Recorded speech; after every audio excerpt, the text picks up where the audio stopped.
So I'm going to be speaking about, I guess, investing in the next generation, and it's something God's given me a passion for. Imagine the impact of seeing this little girl the way God sees her. Imagine if she believed that she was deeply loved and that her life had purpose and equal value to you and I here today. The majority of young people are born into poverty in sub-Saharan Africa, and they're growing up in communities that visibly offer no hope.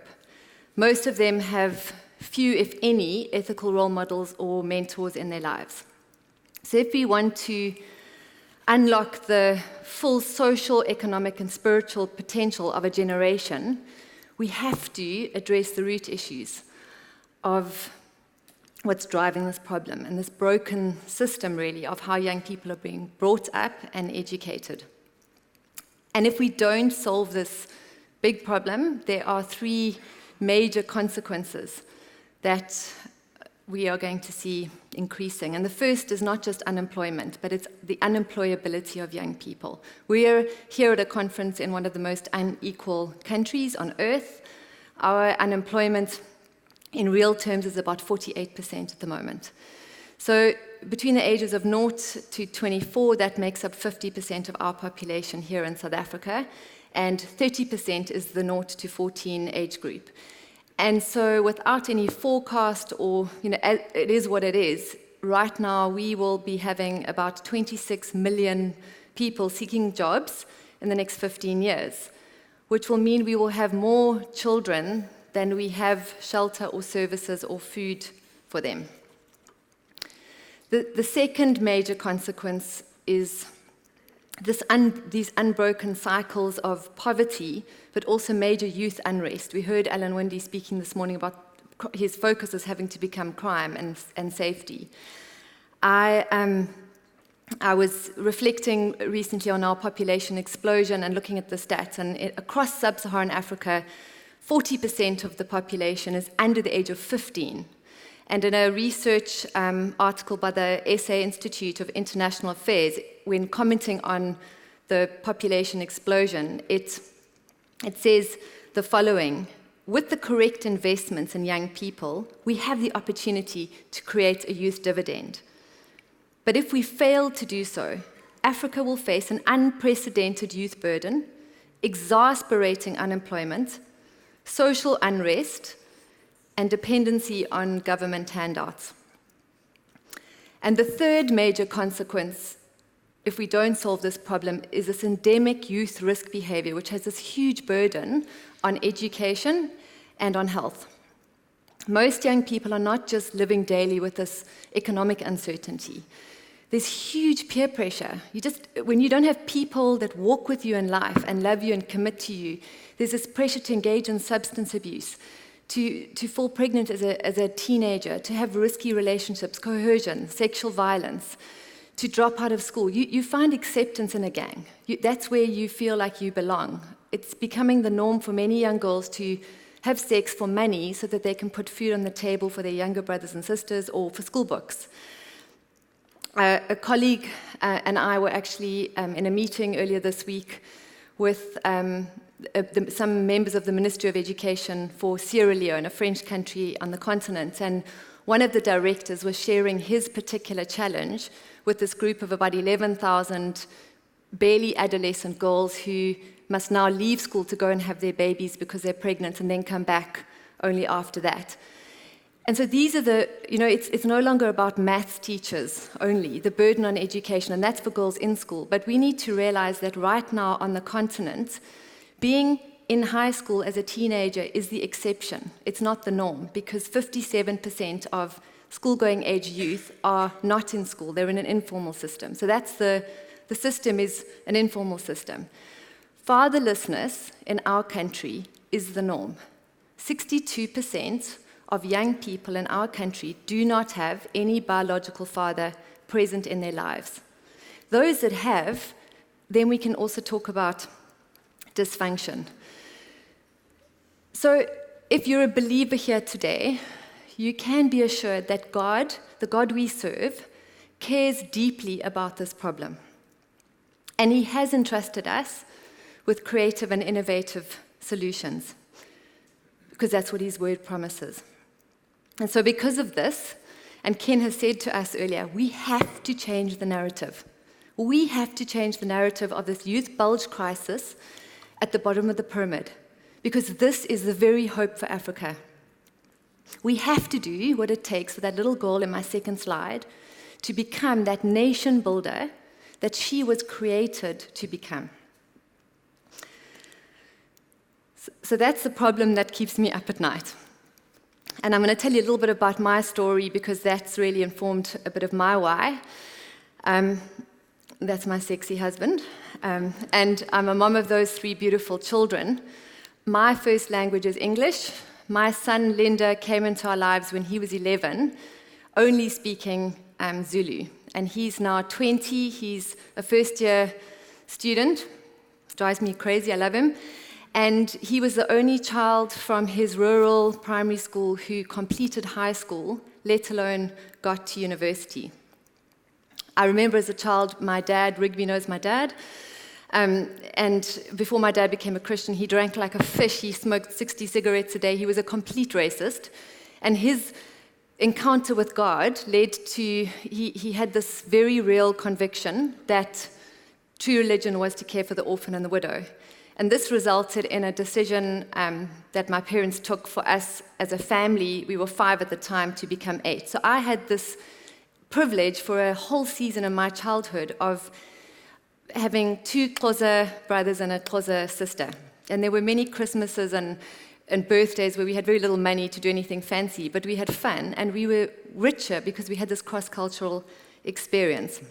My dad was a maverick entrepreneur, so it was up and down financially, but I had 2 parents that cared about me, that kicked my butt to be all that I could be and more, and that encouraged me to live out my values. They modeled values for me, and they encouraged me to have the courage to change the status quo.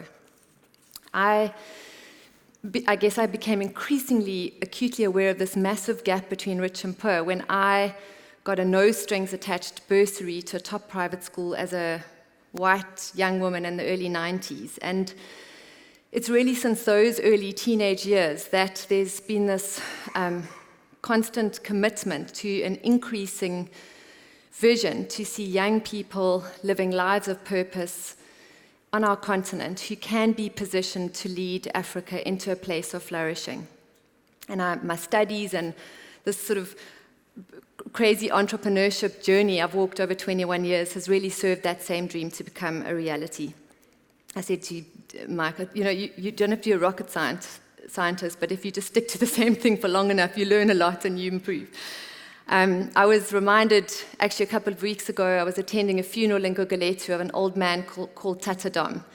And it was in my early 20s that he actually took time, I guess like the Good Samaritan stopped for the Jew. He saw potential in me, and yet he had, in his life, experienced horrific things that had been done to him and those he loved by white people. But he forgave me, believed in me, and saw the activist in me, and actually intentionally linked me to a mentor called Lydia Matlanga, who for many, many years invested so much of her time in me, holding me accountable to my why and my calling. And there have been many other mentors. So it's within that today I stand as a product of people investing in the next generation. And it's individuals like you and I that make change happen, that decide to change a massive societal problem. I lead an organization that develops the potential in African youth, and I have seen over these many years, even in the most devastating circumstances, there is possibility for change. God tells us, we've heard today in His Word, that He hasn't just anointed us or appointed us, He has invested in us to bear fruit. It's this kingdom thing with the seed and the multiplication. Thanks, Ken. It's been amazing because when we hear this, I can't be passive. I'm restless because this problem matters to God. Development is part and parcel of God's kingdom expansion through us. So I have to act, and it's my responsibility to step up. In 1 Chronicles 28, we know the story. Here's David, and he's got this dream, and he's got these plans, and the detail of these plans, and yet he hands this dream over to his son Solomon, and he not only just gives it to Solomon, but he's mentoring him. He's saying, you've got what it takes to see this become a fulfillment. And David didn't live to see his dream become a fulfillment, and yet both were critical to this kingdom design. And throughout the Bible, the whole pattern in God's word is about wise people raising up and investing in youth to take over and to go further than they've ever been before. But also the Bible is clear of the consequences that happen when we don't do this, when we ignore that. And I guess, you sometimes you want to pray like the psalmist, where you think, are my days numbered? What am I, our lives are short, and there has never been such an urgency to invest resources and wealth and time into a broken, fatherless population on our continent. So I want to encourage us to be willing, to be courageous, to invest in young people, invest in the next generation, invest in our continent, and hand over the baton. So a little bit of my how in living this why out has come through where I spend most of my work hours, and that's Gold Youth Development Agency, and we're just one of many players really saying, how do we hand over the baton? Our experience and the methodology we use is based on knowing that people don't change with information alone. They change when others around them change. We have seen the personal change, like the naughty ones, the ones that the principals don't want. Suddenly, when they become part of something bigger than themselves, that personal change, that negative influence becomes positive. And then there's this ripple effect for this community change. So we're using a replicable and evidence-based model of youth peer education. And we've been encouraged. We've been measurably able to reach 71,000 young people across 4 African countries since we started, but we have not yet touched sides of this each one, reach one system change that is required. We're transforming the role of young people from being these passive recipients of negative norms to becoming proactive agents of social and economic change who empower themselves and their peers to become the ethical leaders of tomorrow. We're starting a movement of placing role models and mentors into all schools and communities. We've got a rigorous curriculum. Something powerful happens when we start looking beyond ourselves. There's healing that happens in broken youth when they realize that I've got something to give. And we're measuring concrete results in mindset change, behavior change, education improvement, and job creation.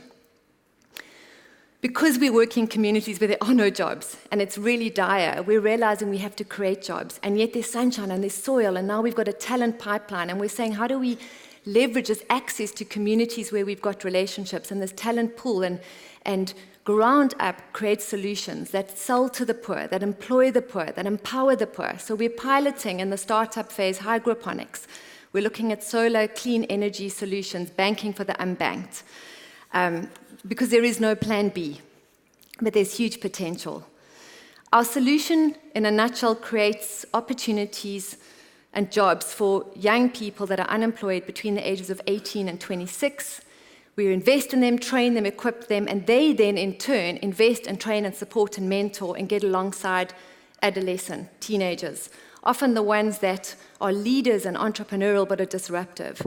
And they then are taught to model positive decision-making, to strengthen their schoolwork. We support them if they're at school in maths and English and other curricula, but they're there to maximize their impact on their communities, and they become part of the solution rather than the problem. When they exit this process, they're part of our alumni community for life, and we're connecting them as far as we can to learnerships, internships, post-studies, and self-employment opportunities. So we have an audacious goal. We're committing to develop 10 million young leaders by 2030 in the hardest hit, the poorest of the poor, and they will become the catalyst that will bring about that wider impact on their peers and younger children. So that's a little bit of my why and how I'm committing to that. And I just wanted to end with encouraging us and giving us some tools to say, how do we, wherever we are, invest in the next generation? And you can think, well, I'm one person, or my focus is my business, or I've got my thing. But there's a small book called To Change the World. It is a small book, big title, and it's written by this professor of sociology at the University of Virginia. And it's fascinating because it shows you how few people in history have actually shaped all our civilizations. It hasn't been a massive group of people. I think it's about 300 to 500 people, and if you include minor figures and networks, it comes to about 2,700 people in total, which is a fraction of the 23 billion people that have lived on the planet during the 600 BC and 1900, who actually shaped the contours of all civilizations. So as a small group of purpose-filled, called leaders here today, we have power to influence, power to change the narrative. And when we want to change the narrative, it's at some point to take this power seriously, this kingdom thing that happens when we plant our seeds and there's this multiplication outside. Because there's power that gives life and it causes flourishing. But there's also power that corrupts. But I think the power we forget is the power in our apathy. When we just stay back, when we don't step up or grow up or speak up or stand up or make up, there's power in that apathy. So I want to encourage us all to say, God, help me discern the season that I'm in. Because fear can grip us and then we don't do anything. We don't need to have fear. We need to rise up. We need the kingdom of God to advance like never before, and God has the solutions. And we need to say, God, guide me. We've heard today, we mustn't be doing something which someone else is calling. We must do it if God has given us the grace to do it, and He's called us to do it. But that doesn't mean it's going to be easy. It doesn't mean that there's not going to be a cost. But it means that life-giving, the joy of the Lord will be our strength. We'll count it joy when we're in those trials. So let's say, what is my role, Lord, in investing in the next generation? Because the Holy Spirit has the best ideas. And we do have an unfair advantage as Christians. So we can't disqualify ourselves. I love Tim Keller's way of just highlighting the biblical importance of our actions when he says, deed ministry, like grace itself, is unmerited favor. Luke 6, verses 35, warns us not to lend or to do good so as to expect anything in return. God sends down the rain on the just and the unjust, the grateful and the wicked. 1 John tells us the motive of any ministry is love. If we see a need, we meet it if we can. This puts evangelism and mercy on an equal footing. And I love the way there's that quote from William Paul Young that just, I think, describes it. And it says, if anything matters, then everything matters. Because you are important. Everything you do is important. Every time you forgive, the universe changes. Every time you reach out and touch a heart or a life, the world changes. With every kindness and service, seen or unseen, God's purposes are accomplished, and nothing will be the same. So if you're in this development space, or if you're mentoring someone, or we're supporting education, or we look at this problem, I think it's good to know that things are going to go very wrong, according to what you think is wrong.